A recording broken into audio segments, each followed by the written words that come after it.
প্রিয় দশম শ্রেণীর শিক্ষার্থী বন্ধুরা, আশা করি তোমরা সবাই অনেক ভালো রয়েছো।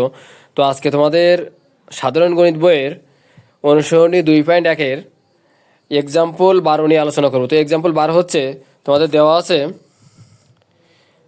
আছে পি ইকাল টু 1 2 3 এবং কিউ ইকাল টু 3,4 এবং আর ইকাল টু দেওয়া আছে পি ইন্টারসেকশন কিউ, যেখানে আমাদের পি ক্রস আর এবং আর ক্রস কিউ এটা নির্ণয় করতে হবে। ঠিক আছে, অর্থাৎ আমাদের পি ক্রস আর অর্থাৎ পির সাথে আর এর মাল্টিপ্লিকেশন এবং আর এর সাথে কিউ এর মাল্টিপ্লিকেশন এটা নির্ণয় করতে, মাল্টিক্রস মানে ক্রস গুণ নির্ণয় করতে। সেটার ক্ষেত্রে আমরা বলি ক্রস গুণ এবং এমনি সাধারণ ক্ষেত্রে আমরা বলি মাল্টিপ্লিকেশন বা গুণ বলি। তো আমরা যেহেতু সেটার ক্ষেত্রে সেজন্য আমরা এখানে বলবো ক্রস গুণ। ঠিক আছে, তাহলে এখানে দেখো যে দেওয়া আছে পি ইকাল টু 1 2 3 এবং কিউ ইকাল টু 3,4 দেওয়া আছে। তাহলে প্রথমে এইখানে যেহেতু আমাদের দেওয়া আছে আর equal to P intersection Q, সেহেতু এখানে আমরা প্রথমে পি ইন্টারসেকশন কিউ এর মান নির্ণয় করবো, পি এর মানটা এবং কিউ এর মানটা বসাতে, ইন্টারসেকশন মানে কি যেগুলো মিলগুলো, ইন্টারসেকশন মানে মিলগুলো বসাতে হবে। ঠিক আছে, অর্থাৎ আমাদের পি এবং কিউ সেটের মধ্যে যে মিলগুলো আছে সেই মিলগুলো বসাতে হবে। মিলটা হচ্ছে আমাদের 3, আর এখানে পি আর আর এর ক্রস মাল্টিপ্লিকেশন করলে হচ্ছে এখানে 1 2 3 ক্রস 3। তাহলে এখানে আমরা প্রথমে 1 এর সাথে 3 নেব,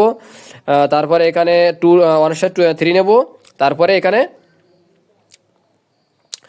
প্রথমে আমরা এখানে 1 এর সাথে 3 নেব, প্রথমে এখানে আমরা 1 এর সাথে 3 নেব এবং 2 এর সাথে 3 নেব এবং 3 এর সাথে একবার 3 নেব। ঠিক আছে, এইভাবে আমাদের ক্রস মাল্টিপ্লিকেশন করতে হবে। তো এখানে খেয়াল করো, তাহলে এখানে যদি আমরা আর এর সাথে কিউ এর ক্রস মাল্টিপ্লিকেশন করি সেই ক্ষেত্রে এখানে কি হয়, যদি আমরা আর এর সাথে কিউ এর ক্রস মাল্টিপ্লিকেশন করি তাহলে 3 এর সাথে একবার 3 নেব, তারপর 3 এর সাথে একবার আমরা 4 নেব। ঠিক আছে, 3 এর সাথে একবার 3, 3 এর সাথে 4। এটা হচ্ছে আমাদের মূলত পি ক্রস আর এবং আর ক্রস কিউ সেটের যে ক্রস মাল্টিপ্লিকেশন, এটা হচ্ছে আমাদের এই অঙ্কের অ্যান্সার। তো আশা করি তোমরা সবাই বুঝতে পারছো। তারপরে যদি কারো বুঝতে অসুবিধা হয় অবশ্যই কমেন্ট করে জানাবে। ধন্যবাদ।